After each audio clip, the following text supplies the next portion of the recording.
Okay, now I can speak English. Is that your secret? You need coffee first to turn on your brain? It's not coffee, Jane. It's brain fuel. It's the oil for the engine. Without it, I might just say good morning to you at 3 in the afternoon. You did that last Tuesday. You called me at 7 p.m. and said, "Good morning. I just woke up from a nap." You were very confused. See? Nap brain is a real problem, but coffee brain is a superpower. Welcome to English with Jesse and Jane. I'm Jesse, and I am now officially 70% coffee. And I'm Jane. I am 100% tea, which is clearly the superior, more civilized hot drink. We're so happy you're joining us again. Today, we're going a little further, a little up, as you said. We'll still speak clearly, but we'll use more sentences and talk about common, useful topics. Think of it as the next step. We're moving from single words and phrases to full conversations. Exactly. Today, we're going to build a complete picture. We'll talk about our daily routines, what we do every day from morning to night. We'll talk about our jobs or what we study, how to describe what you do. We'll talk about our families, a very common and warm topic. We'll learn how to describe where we live, a house, an apartment, in a city or a town. And finally, we'll learn how to make simple plans with a friend, like getting coffee or seeing a movie. It's going to be practical and fun. Let's start by catching up. Jane, how are you doing today? And I don't just mean fine. Let's use some better, more descriptive words. Good point. Let's expand our vocabulary. I'm actually feeling quite energetic today. I had a good, strong cup of coffee this morning. How about you, Jesse? How are you feeling? I'm feeling pretty relaxed. The sun is shining, so my mood is good. Mood is how you feel emotionally. Happy, sad, excited. So I'm in a good mood. Sometimes if you're tired or annoyed, you might be in a bad mood, but not today. Wonderful. It's important to have words for feelings. Okay, let's dive into our first main topic. So, Jesse, a very common question after "how are you" is "what do you do?" This almost always means, what is your job? What is your profession? Right. I can say, I am a teacher, or I work as a teacher. Jane and I both teach English, but for today's conversation, let's use different examples to learn more words. So for today, let's say my job is different. I am a graphic designer. A graphic designer. That's someone who creates visual things. Logos, pictures for websites, layouts for magazines, things like that. And for today, I will say I work in an office. I am an administrative assistant. That means I help organize things, answer phones, schedule meetings, and send emails. It's a job with a lot of different small tasks. So let's model that question and answer. Jesse, what do you do? I'm a graphic designer. I work on a computer most of the day. What about you? What do you do? I work in an office. I'm an administrative assistant. Now, many of our listeners might be students, so you can answer, I am a student. You can also say what you study. I study engineering, or I study business. Or you might not have a job or be a student right now. You can say, I'm looking for a job at the moment, or I stay at home with my children. All of these are perfect answers. The question, what do you do, is about your main daily activity. Now, let's talk about our daily routines. This means the usual, typical things we do every day. It's about habits and structure. Jane, what is your morning routine? What do you do after you wake up, before you start your day? Okay, so I am not a morning person, but I have a routine. My alarm clock rings at 7:30 a.m. First, I snooze the alarm. That means I sleep for 10 more minutes. Then I finally get out of bed. I go to the kitchen and I make coffee immediately. I really need coffee. I believe that.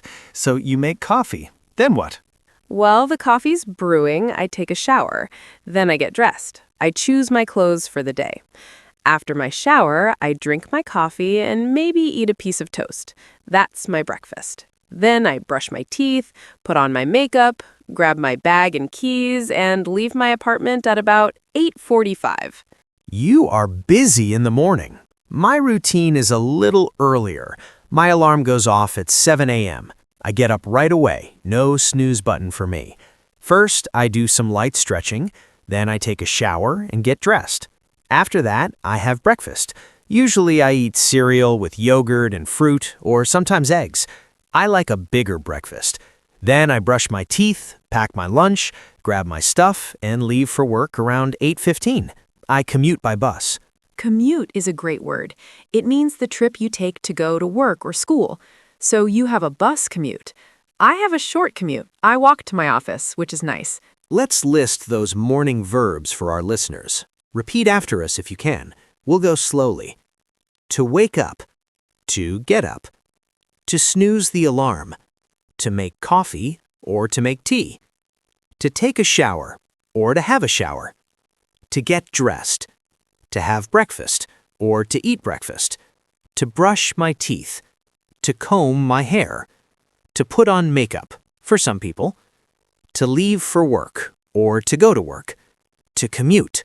That's a great list. Now, what about the workday itself? Jesse, what do you do at work as a graphic designer? Well, I get to the office around 9. I turn on my computer and check my emails. I usually have a to-do list. I might have a meeting with a client in the morning. We discuss projects. Then I work on designs using special software. I eat lunch at my desk sometimes, or I go out for lunch with a coworker. In the afternoon, I might make phone calls or send files to clients. I usually finish work at 5 p.m. For me, as an admin assistant, my day is different. I answer the phone a lot. I greet visitors who come to the office. I schedule appointments for my boss in a calendar. I file documents, both on the computer and in paper folders. I order office supplies like paper and pens. And of course, I write many, many emails. I also take a proper lunch break at 1 p.m., usually for 1 hour. And what about after work? What is your evening routine, Jane? I usually finish work at 5:30. I walk home and I get home around 6. First, I change into comfortable clothes like sweatpants and a t-shirt. This is very important for relaxing. Then I decide what to do for dinner. Sometimes I cook a simple meal like pasta or chicken with vegetables.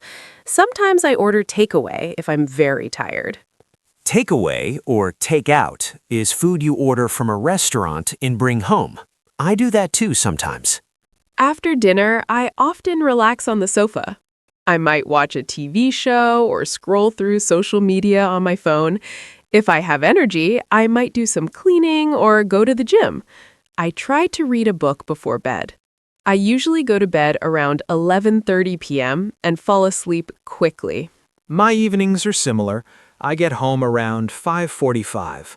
I like to unwind immediately. To unwind means to relax after stress. I might listen to music or call a friend. Then I cook dinner. I enjoy cooking, so I often try new recipes. After dinner, I often work on my hobbies. I like photography, so I edit photos on my computer. Sometimes I watch a movie with my roommate. I go to bed a bit earlier, around 11 p.m. So, a routine is about habits, things you do regularly, almost every day. Listeners, what is one thing you do every morning? Try to say, every morning for example, every morning I drink tea, or every morning I check my phone. And what is one thing you do every evening? Every evening You mentioned calling a friend, Jesse, but another very common topic is family. Let's talk about family words and how to describe people. I have a small, close family. And I have a big, extended family. Let's start with the closest family, the immediate family. I have parents, a mother or mom, and a father or dad. I have one older brother. He is older than me. I don't have any sisters, so I am the youngest in my immediate family. I am also the only daughter. I have two younger sisters. They are younger than me. So I am the oldest child. I am the only son. I also have a lot of aunts, uncles, and cousins on both my mother's and father's side.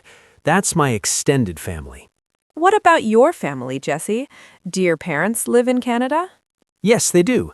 They live in a small town in the mountains. They retired last year. My sisters, however, live in different big cities. One lives in Vancouver and one lives in Toronto. They are both married. Married? So you have brothers-in-law? Yes, I have two brothers-in-law. That's what you call your sister's husband.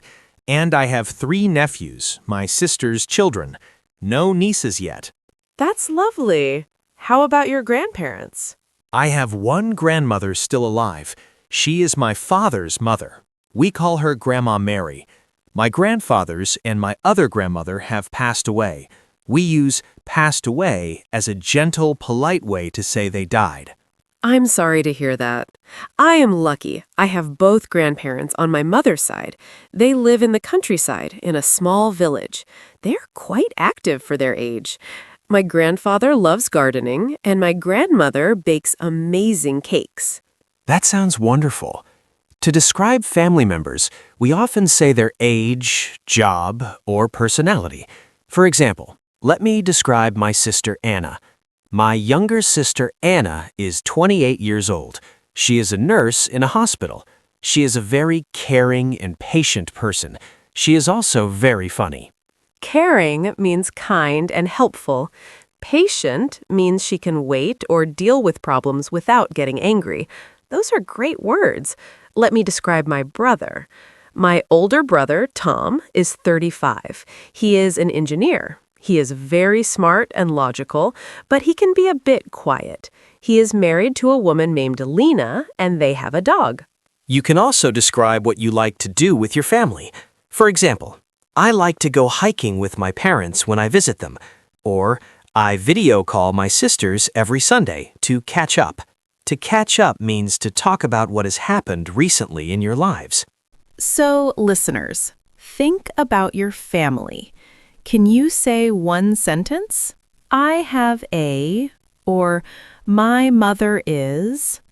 Try to think of one adjective, a describing word, like kind, funny, hardworking, strict, generous. You said your parents live in a small town in the mountains, Jesse. That leads to our next topic, describing where you live. I live in an apartment in the city. And I live in a house, but we both live in a big, bustling city. Bustling means full of activity and energy. Yes, my apartment is downtown in the city center. It's in a tall apartment building. My apartment is small but cozy. Cozy means warm, comfortable, and inviting. It has 1 bedroom, a living room, a kitchenette, and a bathroom. It's modern, and I rent it from a landlord. To rent means I pay money every month to live there. I don't own it. The person who owns it is my landlord. I also rent my house. It's a townhouse. That means it's connected to other houses in a row. It has 2 floors, or stories. Upstairs, there are 2 bedrooms and a bathroom. Downstairs, there is a living room, a kitchen, a small dining area, and a tiny backyard garden. A garden, that's nice. I don't have a garden, but I have a balcony with some plants in a chair. My apartment is on the 10th floor, so the view is amazing. I can see the river and part of the city skyline. The downside is that I have to take the elevator or lift up and down. The view sounds worth it. My neighborhood is very quiet and residential. That means it's mostly houses, not many offices or big shops. There is a park nearby where I sometimes run. Nearby means close. There are also some small shops and a cafe close to my house, about a 5-minute walk. My neighborhood is very lively and convenient. There are many restaurants, shops, and a cinema within walking distance. Within walking distance means you can easily walk there.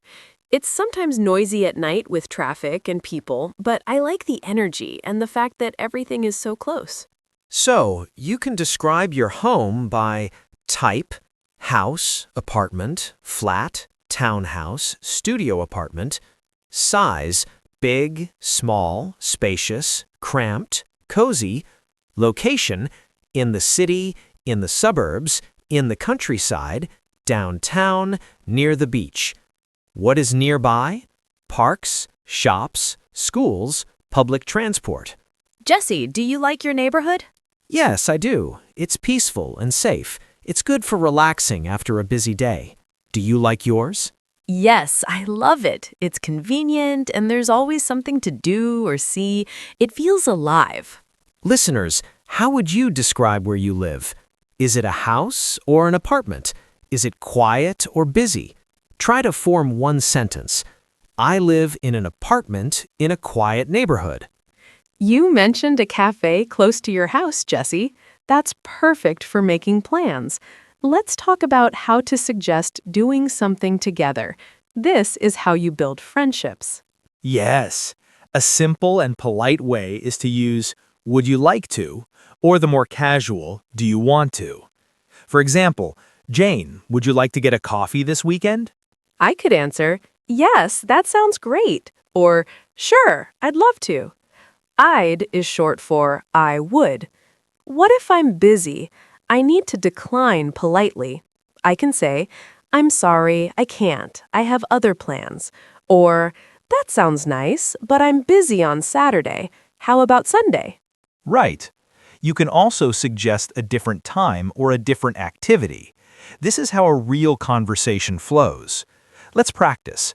Jane, are you free on Friday evening? Friday evening.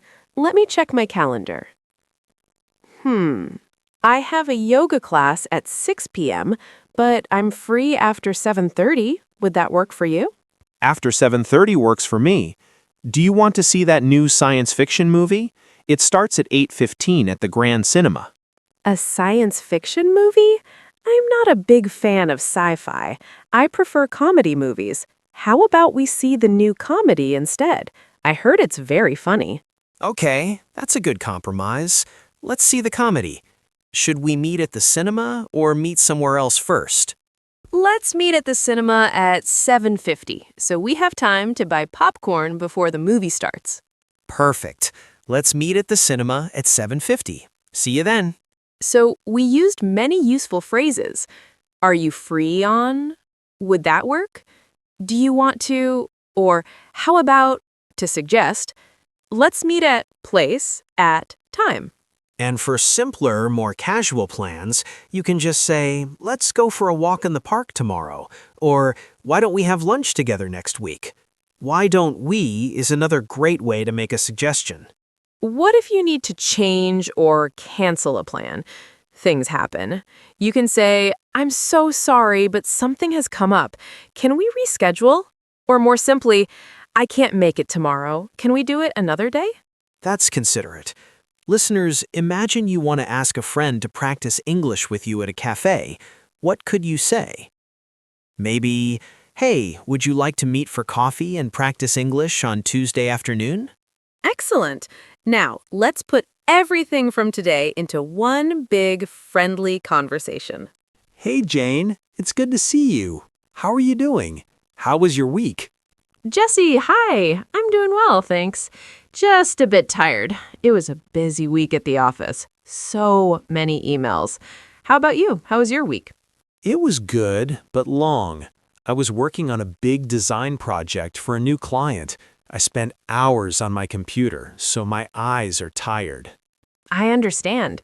So what are you up to this weekend? Any plans with your family? Not this weekend. My sisters are in their own cities, Vancouver and Toronto. I'll probably just relax at my house, maybe clean up a bit.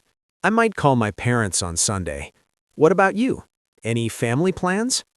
Actually, yes. My brother is coming to visit me at my apartment on Saturday. We might go downtown to that new art museum, and then I'll probably cook dinner for us. That sounds like a really nice day. Hey, I'm free on Sunday afternoon. Would you like to get a coffee and catch up properly? There's a new cafe that just opened near my house in my quiet neighborhood. They have great cake. Sunday afternoon sounds perfect. Yes, I'd like that a lot. What time is good for you? How about 3 p.m.? It's usually not too crowded then. 3 p.m. works for me. Let's meet at the cafe. What's it called? It's called the Daily Grind. It's on Maple Street, next to the small park. Oh, I know that park. Okay, great. So let's meet at the Daily Grind Cafe at 3 p.m. on Sunday. Perfect. I'll see you then. Say hello to your brother for me. I will. See you Sunday, Jesse. And that's how a natural conversation flows from one topic to another, from work to family to making a social plan. You did great. Remember, the goal is to communicate, not to be perfect. Use the words you know, and don't be afraid to ask, can you repeat that? Absolutely. Let's do a super quick review of key sentences from today. What do? I'm a job. I'm a student. I get up at 7. I have breakfast. I go to work. I have a big, small family. I live in an apartment in the city. Would you like to get coffee? Yes, that sounds great. Practice these. Say them out loud. Even talk to yourself in the mirror. It helps. You know, Jesse, that conversation we just practiced is exactly how friendships start. You share a little about your day, your family, and then you make a plan to connect. It's wonderful. It really is. And it's amazing how much you can communicate with just a few key sentences and questions. Now, we've covered a lot about the present, what we do now, but life is full of other situations. Should we explore a few more essential topics? I think that's a fantastic idea. Let's think about other parts of daily life. What about shopping or talking about the weather? Or asking for and giving directions. That's so important when you're in a new place. Perfect. And what about health, like feeling sick or going to the pharmacy? These are practical things. Okay, let's dive into these new topics. We'll take them one by one, just like we did before.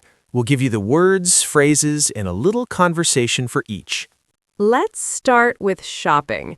It can be for food, grocery shopping, or for clothes shopping. Jesse, do you like shopping? For food, yes. For clothes, not so much. I find it confusing. What does machine wash cold mean? Why are there so many sizes? It's not that complicated. Let's start with the basics. A place where you buy food is a grocery store or supermarket. A place where you buy clothes is a clothing store, a boutique, small shop, or a department store, big store with many sections. Let's list some common clothing items. These are good words to know. Top, shirt, blouse, t-shirt, sweater, jacket. Bottom, pants, jeans, trousers, skirt, shorts. Shoes, boots, sneakers, sandals. Other, dress, coat, hat, scarf. And when you try clothes to see if they fit, you use a fitting room or changing room. Now let's imagine a conversation in a clothing store. Jane, you will be the shop assistant and I will be the customer. Okay, welcome. Hello, I'm looking for a blue sweater. Of course. What size are you? Small, medium, or large? I think I am a medium. Here is a nice blue sweater in medium. Would you like to try it on? Yes, please. Where are the fitting rooms? They're just over there, behind the jeans. I tried it on. It fits well. How much is it? It's $45. Okay, I'll take it. Great. Will you pay with cash or credit card? Credit card, please. Thank you very much. Here is your receipt. So, key shopping phrases. I'm looking for. What size are you? Try it on. How much is it? I'll take it. Cash or card. And at a grocery store, you might ask, where can I find the milk? Or, do you have any apples? You put your food in a shopping cart or a basket. Listeners, imagine you were looking for a black jacket. What would you say to the shop assistant? Excuse me, I'm looking for a black jacket. Now, a very, very common topic for small talk in English, the weather. It's a safe topic with anyone. Your neighbor, a coworker, someone waiting for the bus. Yes, people often start a conversation by talking about the weather. So let's learn some basic words. When the sun is shining, it is sunny. When there are clouds, it is cloudy. When water falls from the sky, it is rainy or raining. You need an umbrella. When frozen water falls, it is snowy or snowing. When there is a lot of wind, it is windy. You can also talk about the temperature. Is it hot, warm, cool, or cold? Today it is hot and sunny. Yesterday it was cold and rainy. So a simple weather conversation might sound like this. Nice day, isn't it? Yes, it's beautiful, so sunny and warm. I heard it might rain tomorrow, though. Oh, really? I hope not. I have a picnic planned. Or another one. It's freezing today. I know, so cold and windy. I'm wearing my heavy coat. Me too. I can't wait for spring. So, you can use, nice day, isn't it? What's the weather like tomorrow? It's freezing. It's a simple way to practice English with anyone. Listeners, look out your window. What's the weather like right now? Say it. It is sunny, cloudy, rainy today. Okay, next topic, getting around. Transportation. If you are visiting a new city or even just trying to meet a friend, you need to talk about this. First, the different types of transport. You can take a bus, a train, the subway, or underground or metro, a taxi, or a rideshare like Uber. You can also drive a car, ride a bicycle, or simply walk. When you use public transport, you need to buy a ticket or a pass. You might ask, a ticket to the city center, please, or how much is a day pass? Now, what if you are lost? You need to ask for directions. The most important thing is to be polite. Start with, excuse me. Let's practice. Jane, you are a friendly person on the street. I am lost. Excuse me, can you help me? I'm looking for the train station. Oh, sure.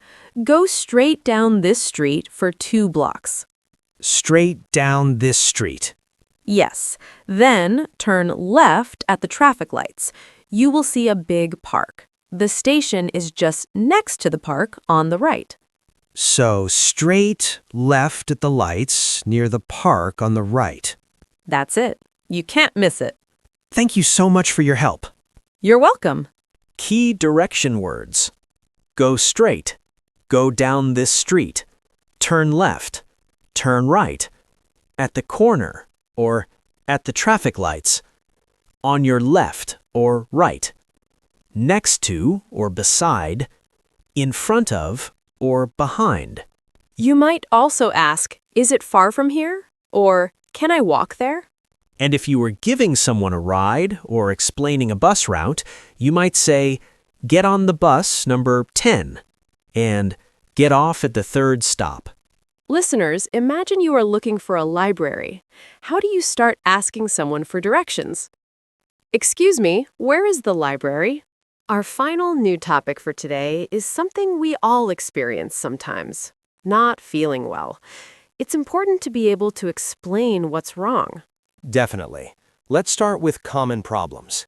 If your head hurts, you have a headache. If your throat hurts, you have a sore throat. If your stomach hurts, you have a stomachache. If you have a high temperature, you have a fever. If you need to sneeze and cough a lot, you might have a cold or the flu. If you feel like you might vomit, you feel sick to your stomach or nauseous. If you are very tired, you are exhausted. So how do you tell someone? If it's a friend, you can say, I don't feel well, or I think I'm getting a cold. If you need to see a doctor, you might say, I need to make a doctor's appointment. Or in an urgent situation, I need to go to the hospital. Let's imagine you're at work and need to tell your boss you are sick. Hello, this is Jesse. I'm sorry, but I can't come to work today. I'm not feeling well. Oh no, what's wrong? I have a bad headache and a sore throat. I think I should rest. Okay, Thank you for calling. Feel better soon. Thank you. I'll see you tomorrow, I hope. Now, at a pharmacy, you might ask the pharmacist for help. Hello, can I help you? Yes, I have a terrible headache. Do you have something for it? Of course. Here is some pain medicine. Take 2 pills with water. Thank you. Key phrases. I don't feel well. I have a headache. Do you have medicine for feel better soon? It's also good to know parts of the body: head, throat, stomach, back, arm, leg. Listeners, if you have a small headache, how do you tell a friend? I have a bit of a headache. Wow, Jesse, we've covered so much today, from daily routines to feeling sick. Let's try to use almost everything in one big, crazy conversation. Okay, this might be long, but let's try. Imagine we are friends meeting for coffee on a Sunday, like in our first plan. We'll talk about the week, family, the weather, shopping, and health. Jesse, hi, over here. Jane, hi! Sorry I'm a little late. The bus was slow. That's okay. How are you? You look a bit tired. I am tired. I had a busy week at work, and my sister in Vancouver called me last night. We talked for 2 hours. That's nice, but no wonder you're tired. So, how is your family? They're good. My parents are enjoying their retirement. They keep sending me pictures from their garden. How about your brother? He's great. He actually helped me move some new furniture to my apartment last weekend. Oh, new furniture. That sounds nice. Speaking of your apartment, how is your lively neighborhood? It's good, but the weather has been so rainy this week. I got caught in the rain yesterday without an umbrella. Oh no. Did you get sick? A little. I had a sore throat, but I went to the pharmacy and got some medicine. I feel better today. Hey, I like your jacket. Is it new? Thanks. Yes, I bought it last Saturday. I went shopping because my old coat was too worn out. Where did you get it? At that big department store downtown. It was on sale. Nice find. So, what are your plans for the rest of the day? I need to do some grocery shopping. My refrigerator is empty. Then I'll just relax at my quiet house. Maybe watch a movie. Sounds like a perfect Sunday. Well, I should get going too. I want to go for a walk if the weather stays nice. Okay. It was really great to see you. Let's do this again soon. Definitely. I'll call you next week. Feel better and stay dry. You too. Bye. Phew, that was a lot. But did you notice? We talked about work, family, home, the weather, health, shopping, and plans, all in one natural chat. That's how real conversations work. They flow from one topic to another. You don't need to know everything. You just need a few key phrases for each topic, and you can connect with people. You know, Jane, after that super conversation, I feel like we've lived a whole week together. But you're absolutely right. That's how conversations flow naturally. It is. And you know what's wonderful? Every time you use even one of these new phrases in real life, it builds your confidence. It's like a little victory. Little victories add up to big progress. So should we give our listeners even more tools for their toolbox? More situations they might encounter? Let's do it. We've covered the essentials. Now let's explore some specific common situations that can make someone feel really proud when they can handle them in English. Perfect. I'm thinking about things like talking about your home in more detail, not just where it is, but what's in it, describing what you're doing at the exact moment, talking about technology. Everyone uses phones and computers. Oh, and how about discussing what you like and don't like in more detail, giving opinions, and maybe talking about future goals, even simple ones like, next month I want to... I love that. These are all conversations that move beyond basic survival and into actually connecting with people. Let's take them one by one. Let's start with your home. We said, I live in a house, or I live in an apartment, but what's inside? Knowing the names of rooms and common objects is so useful. Especially if you're describing where you left something. I left my book on the table in the living room. Let's list the main rooms. living room or sitting room, where you relax, watch TV, kitchen, where you cook, bedroom, where you sleep, bathroom or washroom, where you shower and use the toilet, dining room, where you eat meals. Some homes have this separate from the kitchen. Home office, a room for working or studying. And some furniture and objects in those rooms. Living room, sofa or couch, armchair, coffee table, television, TV, lamp, rug, kitchen, refrigerator, fridge, stove, oven, microwave, sink, cupboard, bedroom, bed, wardrobe, closet, dresser, nightstand, bathroom, toilet, sink, shower, bathtub, mirror. So, Jane, could you describe your living room for us? Sure. My living room is quite small but cozy. I have a comfortable gray sofa and a big armchair. There's a wooden coffee table in the middle. Against the wall, there's a TV on a small stand. I have a large window with a nice view and a floor lamp in the corner for reading at night. That sounds lovely. My kitchen is my favorite room. It has a big window, too. I have a round kitchen table with 2 chairs. My refrigerator is covered with photos and notes. I have a new coffee maker, very important, and quite a lot of cupboards for all my pots and pans. I can tell what's most important in your kitchen. Listeners, can you describe one room in your home? Just try 1 or 2 sentences. For example, my bedroom has a big bed and a blue rug. Okay, next topic, technology. It's a huge part of modern life. Let's talk about some basic words everyone uses. Computer, laptop or desktop, smartphone or just phone, tablet, app, short for application, a program on your phone, website, Wi-Fi, wireless internet, password, email, social media. Social media is a big one for staying connected. Common platforms are Facebook, Instagram, Twitter, TikTok, and WhatsApp for messaging. So, how do we talk about using these things? Common verbs are to text, send a text message, to call, to video call, to post, put something on social media, to scroll, move through posts on your phone, to download, to upload. Let's have a tech-related conversation. Hey, Jane, did you see the photos I posted on Instagram last night? Oh, not yet. I was having Wi-Fi problems at my apartment all evening. My internet was so slow. That's frustrating. You should restart your router. That sometimes helps. Good idea. I'll try that. What were the photos of? They were from my walk in the park. I uploaded 3 pictures of the flowers. You should check them out when your internet is working. I will. Can you send me a link in a text message? Sure, I'll text it to you right now. Key phrases. Did you see my post? I'm having Wi-Fi problems. Can you send me a link? I'll text you. Also, if you need help, you might say, my phone is frozen, or I forgot my password.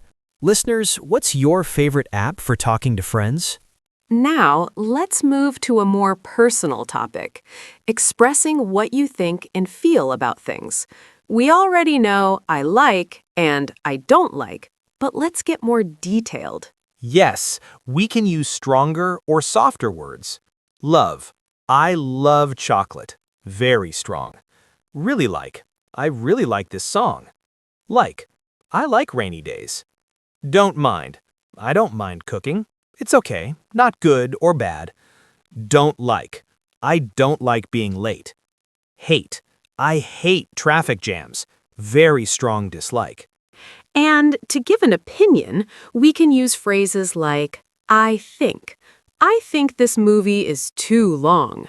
In my opinion, summer is the best season. I feel that learning English is fun. Let's practice with a topic. Food. Jessie, what do you think about sushi? Oh, I really like sushi. I think it's delicious and fresh. My favorite is salmon sushi. What about you? In my opinion, it's okay. I don't mind it, but I don't love it.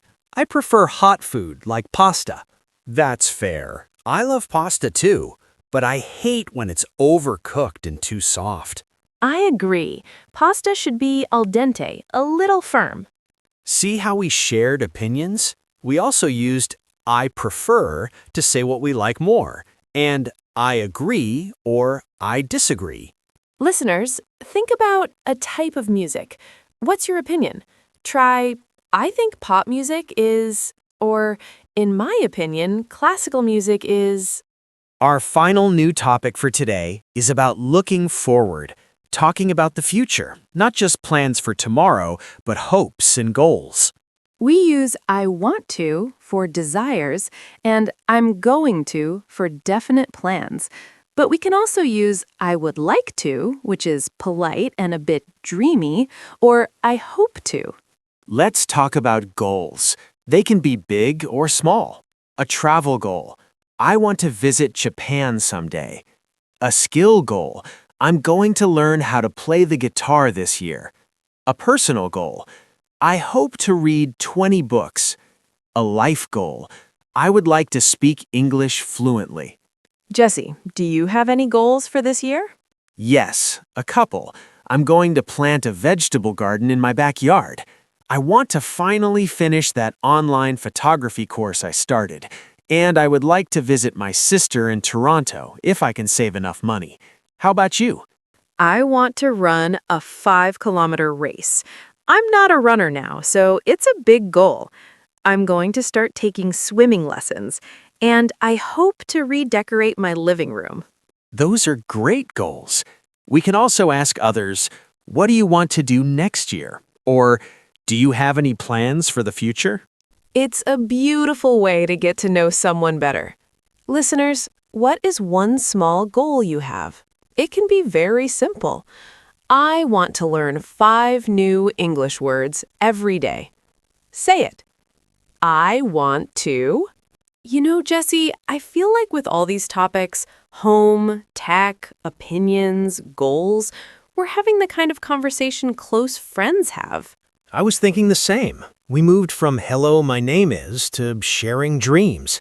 That's the magic of language. So let's do one more big conversation, but this time, let's make it a deeper, more personal one, like two friends catching up after a long time. I love that. Okay, let's set the scene. We're not in a cafe this time. We're in a park, sitting on a bench on a sunny afternoon. This was a great idea, Jane. It's so peaceful here, much better than a noisy cafe. I thought you'd like it. I come here to think sometimes. So, how have you really been? Not just fine. Honestly, I've been good.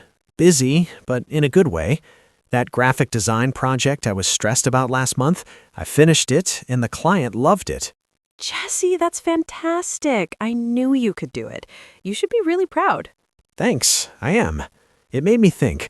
I want to start my own small design business someday. Not now, but maybe in a few years. Wow, that's a wonderful goal. You're so creative. What's stopping you from starting now? Oh, I don't know. Fear, mostly. Fear of failure. And I need to learn more about how to run a business. It's a future dream. In my opinion, you should write that dream down. Future Jesse's Design Company. Just imagining it is the first step. What would your office look like? I think about this too much. It would have a big window, a huge desk with 2 computer monitors and a very, very expensive coffee machine, and a comfortable sofa for clients, and for my afternoon naps. See? You've already planned it. Now tell me, how's your family? You said your parents are always sending garden photos. They're great. They're actually coming to visit me next month. I'm a little nervous. My house is not very clean or organized. Don't worry, parents don't care about that. They just want to see you. I'm going to help you clean if you want. We can do it in one weekend. Really? That would be amazing. Thank you. Okay, your turn.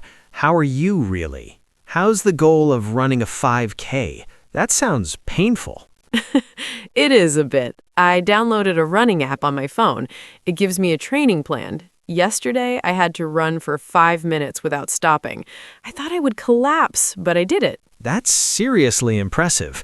I hate running. I prefer walking, but I admire your dedication. It's more about proving to myself I can do it. Lately, I feel that I need a new challenge, something just for me. I totally understand. Hey, after your parents visit and I survive, and after you run your race, we should celebrate. I would like to have a dinner party at my house. Nothing big, just a few friends, some good food. I love that idea. I can make my famous apple pie for dessert. It's planned then, a future plan for after we achieve our current future plans. Exactly. Life is just a series of plans, isn't it? And scene. Wow, that felt real. It did. And look at the language we used. We talked about feelings. I've been good. I'm nervous. Fears, dreams, offered help. I'm going to help you. Made a future plan and gave encouragement. This is the heart of conversation. It's not just exchanging information, it's sharing your inner world. And you can do it with the grammar and words you already have. Today, you've learned how to describe your physical world, your home, your digital world, technology, how to express your inner world, opinions and dreams. That's incredible progress. We are so incredibly proud of every single one of you listening. You are doing the hard work. You are showing up. That's what matters. In our next episode, as we said, we'll step into the past tense. We'll learn to tell stories about what happened yesterday, last year, or when you were a child. It's a powerful way to share your history and your experiences. But for now, sit with today's lessons. Review the topics. Try writing 3 sentences, one about your home, one about an opinion, and one about a small future goal. Jesse, after that conversation in the park, it really struck me. Language isn't just for transactions, is it? Where is the station? How much does this cost? It's for connection, for sharing those quieter parts of ourselves. Exactly. That's the beautiful shift. We start learning for practical reasons, and then we discover we can use it to build friendships, to share jokes, to talk about what keeps us awake at night or gets us out of bed in the morning. That's when it becomes a part of you, not just a tool. So maybe for our last part together today, we can explore topics that are all about that connection, the kind of things that turn an acquaintance into a friend. I love that. Let's think. How about talking about food and cooking in more detail? Sharing a meal is a universal connector. Yes, and maybe talking about our hobbies more deeply. Not just I like reading, but what we like to read and why. The why is so important. And you know what else friends do? They help each other. They talk about small problems and give advice. So maybe we could cover simple language for describing a minor problem and asking for or giving help. Perfect. 3 more topics to make your conversations richer. Food and cooking, hobbies in depth, and navigating small problems. Let's dive in. Okay, food. We all eat it. Most of us love it. Let's go beyond I like pizza. Let's talk about meals, flavors, and cooking. First, let's get more specific about tastes. We can describe food as sweet, like cake, fruit, salty, like chips, French fries, sour, like lemon, yogurt, bitter, like dark chocolate, black coffee, savory or umami, like meat, mushrooms, cheese, a rich, deep taste, spicy or hot, like chili peppers. You can also describe the texture. Is it crunchy, soft, creamy, chewy, or crispy? Now, a conversation about a meal. Jane, that dinner you made last week was amazing. Oh, thank you. The chicken recipe? I'm glad you liked it. I loved it. The sauce was so creamy and savory, and the vegetables were still a little crunchy. Perfect. How did you make it? It's actually easy. First, you season the chicken with salt and pepper, then you pan fry it. For the sauce, you sauté some mushrooms and garlic, then add cream and a little mustard. You just simmer it for a few minutes. You saute, you simmer, you make it sound simple. All I can do is boil pasta and heat up soup. That's how everyone starts. Maybe you should follow a recipe online. There are great video tutorials. Key cooking verbs: to chop, cut into pieces, to stir, to mix, to bake, to fry, to boil. And phrases: how do you make this? What's in this sauce? It's too salty or spicy for me. At a restaurant, you might need to order, ask for recommendations, or deal with the problem. Excuse me, waiter, my soup is cold. Could you heat it up, please? Or, giving a compliment, please tell the chef the fish was delicious. Listeners, think of your favorite dish. Can you describe its taste? Is it sweet, salty, sour, or savory? Now, let's get deeper into hobbies. Saying, I like movies is a great start. But what happens when someone asks, what kind of movies, or why do you like them?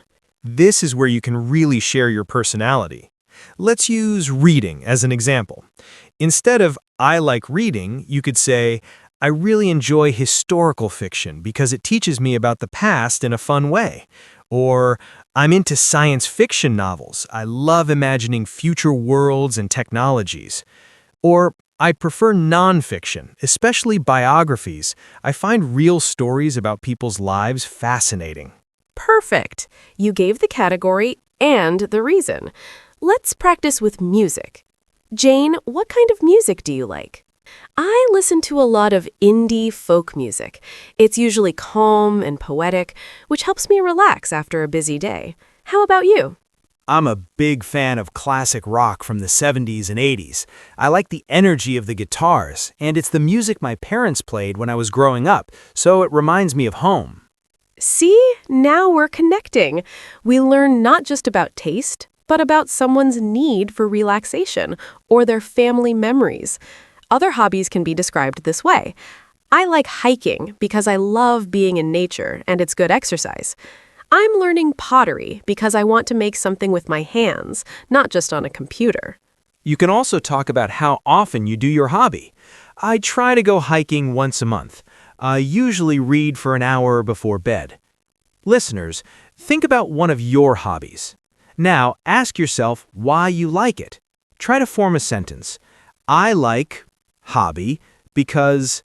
Finally, let's talk about something practical that also builds trust. Dealing with small issues. Friends help each other, but to get help, you need to be able to explain the problem. These aren't big emergencies, just everyday frustrations. Let's categorize a few. 1. Misunderstandings and clarifying. Sorry, I didn't catch that. Could you repeat it, please? I don't quite understand. Do you mean... Then explain what you think they mean. Could you speak a little slower, please? 2. Small daily problems. I locked myself out of my apartment. I missed the last bus home. I spilled coffee on my shirt right before my meeting. My phone battery died and I don't have my charger. 3. Asking for help or advice. Could you do me a favor? I have a problem. Could you give me some advice? Would you mind helping me with this for a minute? 4. Giving sympathy or simple advice. Oh no, that's terrible. Or, that's so frustrating. Why don't you then give a suggestion? You should try give a suggestion. I can help you with that if you want. Let's act out a scenario. I've locked myself out. I call you, Jessie. On the phone, slightly stressed. Jessie, hi, it's Jane. I have a bit of a problem. What's wrong? You sound stressed. I locked myself out of my apartment. My keys are on the kitchen table. I feel so stupid. Oh no. Don't worry, it happens to everyone. Do you have a spare key with a neighbor? No, I don't. Okay. Is your super or superintendent around? You could call their office. That's a good idea. I'll try that. Thanks for talking me through it. No problem. Call me back if you need me to bring you a coffee while you wait. See? The language is simple, but it solves a real problem and shows care. Listeners, think of a small problem you've had recently. How would you explain it to a friend? Try, I have a problem, Jane, I have an idea. Let's do one last long conversation, but let's set it in a different, even more intimate scene. What? It's a few weeks after the park. You've helped me clean my house for my parents' visit, and I helped cheer for you at your 5K race. To say thank you, I've invited you over to my place for a casual dinner. Just two friends. I love it. It's a weeknight, we're in your kitchen maybe. The smell of food is in the air. Okay, almost ready. Can you hand me that wooden spoon? Here you go. Something smells incredible. What are you making? It smells savory and... is that garlic? It's a pasta dish my mom taught me. Very simple. Just garlic, olive oil, chili flakes, and parsley. It's called aglio e olio. The secret is to saute the garlic slowly so it doesn't burn. You've gone from boiling pasta to using words like sauté. I'm impressed. Well, I've been following recipes. It's my new, I wouldn't call it a hobby yet, my new attempt not to burn down the kitchen project. It's a great project. So how did your parents' visit go? You survived. I did. It was actually wonderful. My mom loved the garden, even though it's just dirt and dreams.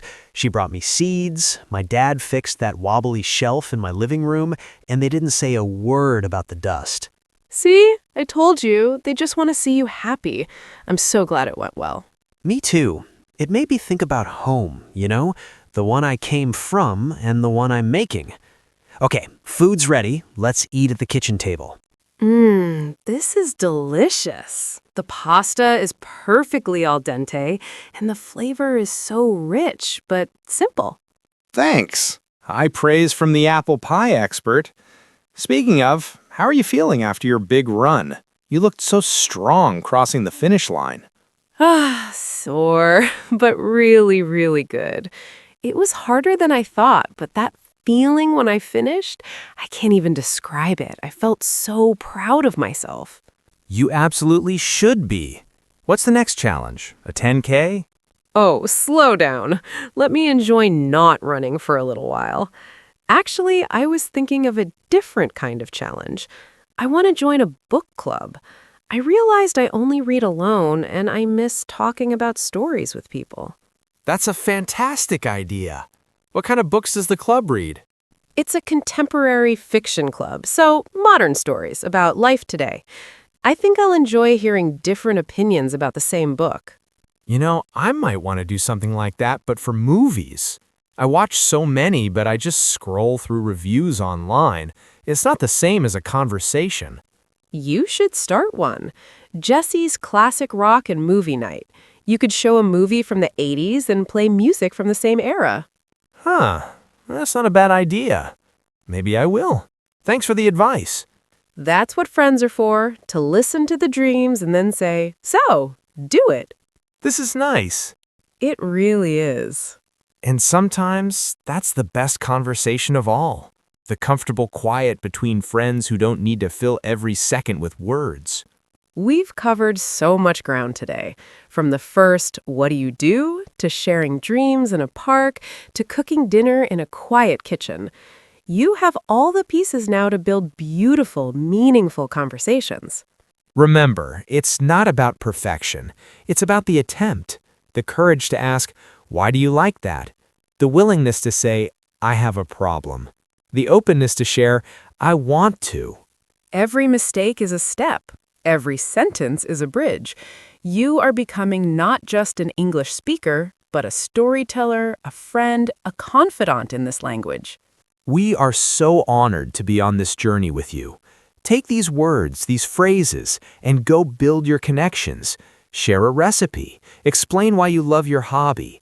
Ask for a small favor. This is how language lives. Next time, we'll look back. We'll learn to tell the story of how you got here. The past tense is waiting, and it's full of your adventures and memories.